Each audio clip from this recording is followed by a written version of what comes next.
वंशीधरं दुत्रधरं नमामि मनोहरं मोहहरं च कृष्णं मालाधरं धर्मधुरन्धरं च पार्थस्य सारथ्यकरं च देवं कर्तव्यदीक्षां च समत्वशिक्षां ज्ञानस्य भिक्षां शरणागतिं च ददाति गीता करुणाद्रभूता कृष्णेन गीता जगतो हिताय। श्रीमद् भगवद गीता जी अध्याय बीजो श्लोक 7. આ પ્રમાણે કર્તવ્ય નિર્ણય કરવામાં પોતાની અસમર્થતા પ્રગટ કર્યા પછી હવે અર્જુન ભગવાનનું શરણ ગ્રહણ કરીને પોતાનું નિશ્ચિત કર્તવ્ય બદલાવવા માટે એમને પ્રાર્થના કરે છે કે હવે મારે શું કરવું જોઈએ. કાર્પણ્ય દોષોપહત સ્વભાવ પૃચ્છામિ ત્વામ ધર્મ સમ્મૂઢ ચેતા યશ્રેયસ્યાન નિશ્ચિતમ બ્રૂહિ તન્મે शिष्यस्ते हम साधिमाम हम प्रपन्नम. अब अर्जुन कह रहे हैं कायरता रूप दोष से अपहत हुए स्वभाव वाला तथा धर्म के विषय में मोहित चित्त हुआ मैं आपसे पूछता हूँ कि जो साधन निश्चित कल्याणकारक हो वह मेरे लिए कहिए, क्योंकि मैं आपका शिष्य हूँ. इसलिए आपके शरण हुए मुझको शिक्षा दीजिए. भगवान शरण में अर्जुन आ गया અને કહ્યું કે હવે आप कहो એમ करो, મને कहो. कार्पण्य दोष का क्या भाव है और अर्जुन ने जो अपने को उससे अपहत स्वभाव कहा है उसका क्या तात्पर्य है. तो उत्तर है कृपण शब्द विभिन्न अर्थों में व्यवहृत होता है. जिसके पास पर्याप्त धन है परंतु जिसकी धन में इतनी प्रबल आसक्ति और लोभ है कि जो दान और भोगादि न्याय संगत और उपयुक्त अवसरों पर भी एक पैसा खर्च नहीं करना चाहता, उससे कंजूस को कृपण कहते हैं. दूसरा अर्थ मनुष्य जीवन का शास्त्र सम्मत और संत जनानुमोदित प्रधान लक्ष्य है भगवान के तत्व को जानकर उन्हें प्राप्त कर लेना. जो मनुष्य इस लक्ष्य को भुलाकर विषय भोगों को ही अपने जीवन में देखता है, अपना जीवन खो देता है, तो उस मूर्ख को भी कृपण कहते हैं. श्रुति कहती है योवा तदक्षरम गार्ग्य विदित्वा स्मल्लोकात् प्रैति स कृपणः. योवा एतदक्षरम गार्ग्य विदित्वा अस्मात् लोकात् प्रैति स कृपणः. हे गार्गी, इस अविनाशी परमात्मा को बिना जाने ही जो कोई भी इस लोक से मरकर जाता है वह कृपण है. भगवान ने भी भोग ऐश्वर्य में आसक्त फल की वासना वाले मनुष्य को कृपण कहा है. कृपणा फल हेतवः. सामान्य दीन સ્વભાવનો વાચક પણ કૃપણ શબ્દ છે. અહીંયા અર્જુનમાં જે કાર્પણ્ય છે એ તો ન તો લોભજનિત કંજૂસી ન ભોગાસક્તિરૂપ કૃપણતા, કારણ અર્જુન સ્વભાવથી જ અત્યંત ઉદાર, દાની અને ઇન્દ્રિય વિજયી પુરુષ છે. અહીંયા પણ એ સ્પષ્ટ શબ્દોમાં કહ્યું કે મને પોતાના વિજય રાજ્ય સુખની આકાંક્ષા નથી.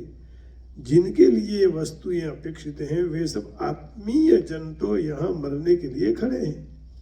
इस पृथ्वी की तो बात ही क्या, मैं तीनों लोगों के राज्य के लिए भी दुर्योधनादि को नहीं मारना चाहता हूँ. पहले अध्याय के 32वें से 35वें श्लोक में कहा समस्त भूमंडल का निष्कंटक राज्य और देवताओं का आधिपत्य भी मुझे शोक रहित नहीं कर सकते. अब दूसरे अध्याय का, इसी अध्याय का 8वां श्लोक है नहीं प्रपश्यामि ममापनुद्याद यच्छोकमुच्छोषणमिन्द्रियाणम् अवाप्य भूमावशप्रत्नवृद्धं राज्यं सुराणामधिचाधिपत्यम्. तो जो इतना त्याग करने को तैयार है वह कंजूस या भोगासक्त नहीं हो सकता. दूसरे ये यहाँ ऐसा अर्थ मानना इस प्रकरण के भी सर्वथा विरुद्ध है. यह अर्जुन का यह कार्पण्य एक प्रकार का दैन्य ही है जो करुणा युक्त कायरता और शोक के रूप में प्रकट हो रहा है. संजय ने प्रथम श्लोक में अर्जुन के लिए कृपया विष्टम पद का प्रयोग करके इस करुणाजनित कायरता का निर्देश किया है.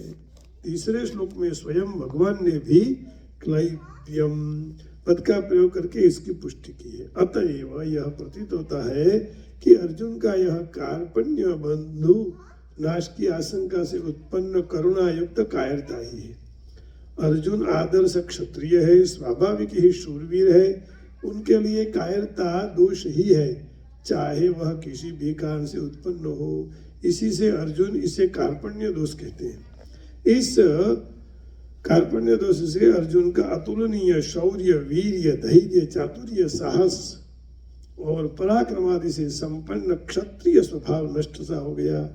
इसी से उनके अंग शिथिल हो रहे हैं, मुख सुख रहा है, अंग कांप रहे हैं, शरीर में जलन सी हो रही है और मन भ्रमित सा हो रहा है। करुणा युक्त कायरता के आवेश से अर्जुन अपने में इन स्वभाव विरुद्ध लक्षणों को देखकर कहते हैं कि मैं कार्पण्य दोष से उपहत स्वभाव हो गया हूं।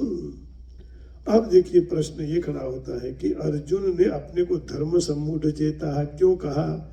धर्म अधर्म या कर्तव्य अकर्तव्य का यथार्थ निर्णय करने में जिसका अंतःकरण सर्वथा असमर्थ हो गया हो उसे धर्म सम्मूढ़ चेता कहते हैं। अर्जुन का चित्त इस समय भयानक धर्म संकट में पड़ा है और एक और प्रजापालन, क्षात्र धर्म, स्वत्व संरक्षण आदि की दृष्टि से युद्ध को धर्म समझकर उनमें लगाना उचित समझते हैं और दूसरी ओर उनके चित्त की वर्तमान कार्पण्य वृत्ति युद्ध के नाना प्रकार के भयानक परिणाम दिखाकर उन्हें भिक्षा वृत्ति, संन्यास और वनवास की और प्रवृत्ति करना चाहती है।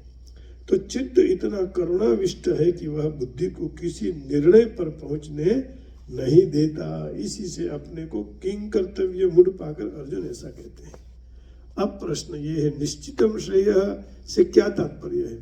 तो जवाब देते हैं, कौरवों के भीष्म, द्रोण, कर्णादि विश्व विख्यात अजेय शूरवीरों से संरक्षित अपनी सेना से कहीं बड़ी सेना को देखकर अर्जुन डर गए हो और युद्ध में अपने विजय की संभावना से सर्वथा निराश होकर अपना कल्याण युद्ध करने में या न करने में इस उद्देश्य से श्रेय शब्द का प्रयोग करके जय पराजय के संबंध में श्री भगवान से एक निश्चित निर्णय पूछते हो, ऐसी बात यहाँ नहीं है।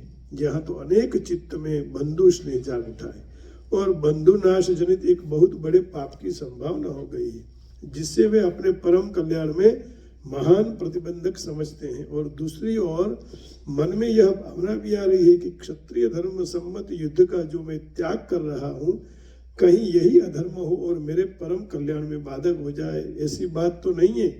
इसी से वह निश्चित श्रेय की बात पूछते हैं। उनका वह निश्चित श्रेय जय पराजय से संबंध नहीं रखता। इनका लक्ष्य भगवत प्राप्ति रूप परम कल्याण है। अर्जुन यह कहते हैं कि भगवान, मैं कर्तव्य का निर्णय करने में असमर्थ हूँ, आप ही निश्चित रूप से बतलाइए मेरे परम कल्याण का साधन कौन सा है। अब प्रश्न किया, मैं आपका शिष्य हूँ, मुझ शरणागत को आप शिक्षा दीजिए, इस कथन का क्या भाव है? तो सरेंडर ऑफ द गॉड हो गए हैं ना अर्जुन जी। तो अर्जुन भगवान श्री कृष्ण के प्रिय सखा थे। आध्यात्मिक तत्व की बात दूसरी हो सकती है, परंतु व्यवहार में अर्जुन के साथ भगवान का प्रायः सभी स्थलों में बराबरी का ही संबंध था।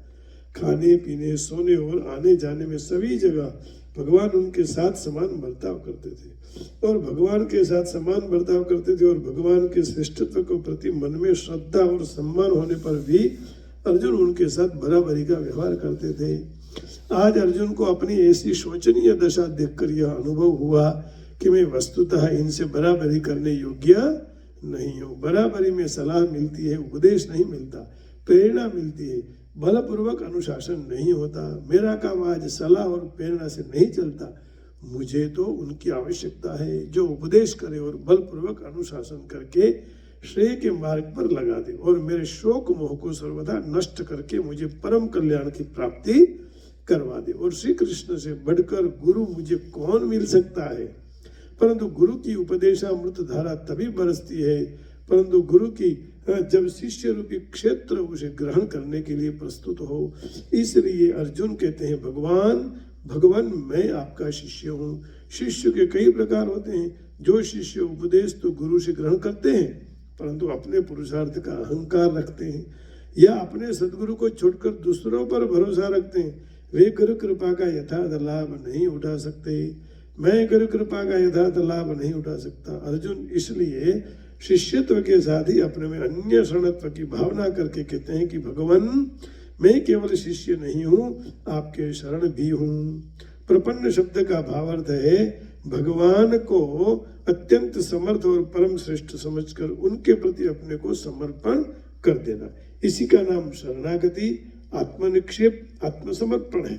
भगवान सर्वशक्तिमान, सर्वज्ञ, सर्वांतर्यामी, अनंत गुणों के अपार समुद्र, सर्वाधिपति, ऐश्वर्य, माधुर्य, धर्म, शौर्य, ज्ञान, वैराग्य आदि के अनंत आकर क्लेश, कर्म, संशय और भ्रमादि का सर्वदा नाश करने वाले परम प्रेमी, परम सुखद, परम आत्मीय, परम गुरु और परम महेश्वर है। गुरुर् ब्रह्मा गुरुर्विष्णु गुरुर्देवो महेश्वरः, गुरुर् साक्षात् परब्रह्म तस्मै श्री गुरवे नमः। ऐसा विश्वास करके अपने को सर्वदा निराश्रय, निरवलंब, निर्बुद्धि, निर्बल और निस्सत्व मानकर उन्हों के आश्रय, अवलंब, ज्ञान, शक्ति, सत्व और अतुलनीय शरणागति, वत्सलता का दृढ़ और अनन्य भरोसा करके अपने को सब प्रकार से सदा के लिए उन्हीं के चरणों पर न्यौछावर कर देना और निर्निमेष नेत्रों से उनके मनोनयनाभिराम मुखचंद्र की ओर निहारते रहने की तथा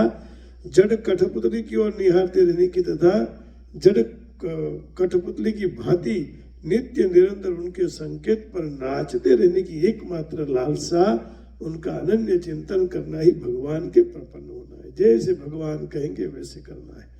अर्जुन चाहते हैं कि मैं इसी प्रकार भगवान के शरण हो जाऊं और इसी भावना से भावित होकर वे कहते हैं भगवान मैं आपका शिष्य हूं और आपके शरण में हूं, आप मुझे शिक्षा दीजिए। ते और त्वाम पदों का प्रयोग करके अर्जुन जी यही कह रहे हैं कि अर्जुन की यह शरणागति सर्वोत्तम सच्ची भावना जब 18वें अध्याय के 65वें और 66वें श्लोकों में भगवान ने सर्वगुह्यतम उपदेश के प्रभाव से सच्ची शरणागति के रूप में परिणित हो जाएगी और अर्जुन जब अपने को उनको कथनानुसार चलने के लिए तैयार कर सकेंगे तभी गीता का उपदेश समाप्त हो जाएगा।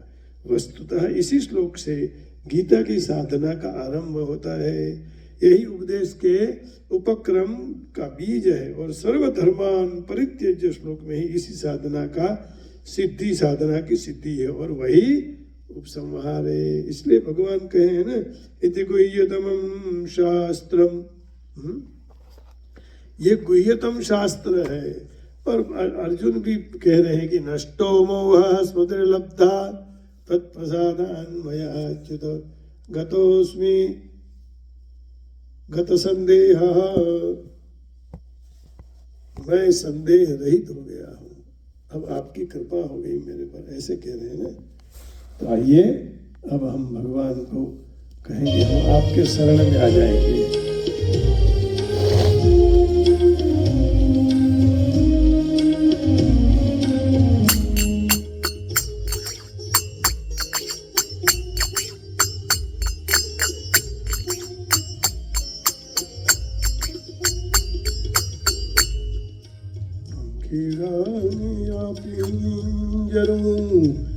झुनु झुनु लागे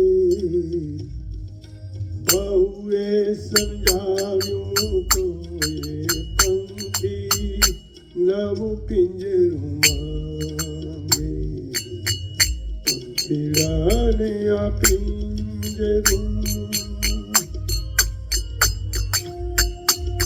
अंदर बैठे हुए जो आत्मा है बैठा हुआ वो एक पंछी है ना, उसको बहुत समझाया कि अब इस शरीर को मत मांगो, छूट गया, अब भगवान में लय हो जाओ, विलय हो जाओ, लेकिन फिर भी वह मांग रहा है क्योंकि इससे वो भोगना चाहता है ना।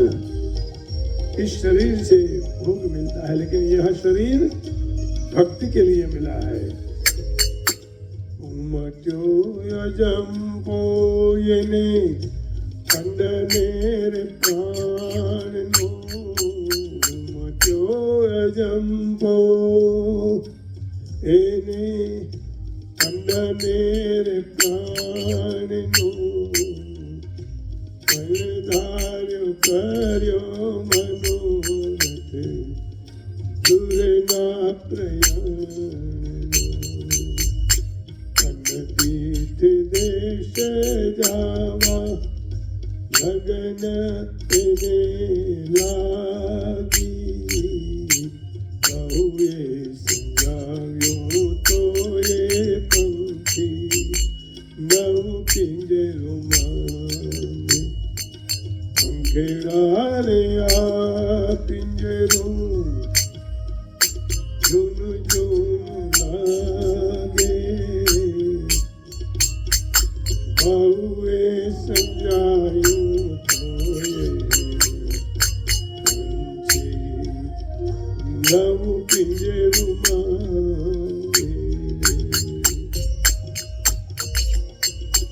बहुत समझाने के बाद गुरु जी समझाएंगे, संत महात्मा समझाएंगे, गुरुदेव समझाएंगे, नहीं समझता है। सोने मढेल बाजिठियों ने सोने मढेलो झूलो सोने मढेल बाजिठियों ने सोने मढेलो झूलो विरले जड़ेला विंजना मोतीनो मोघो अमूलो पागलना बनिए बेरू कोई ना रंग रगती बहुए समझाव्यूं तो ये पंक्ति नव पिंजरू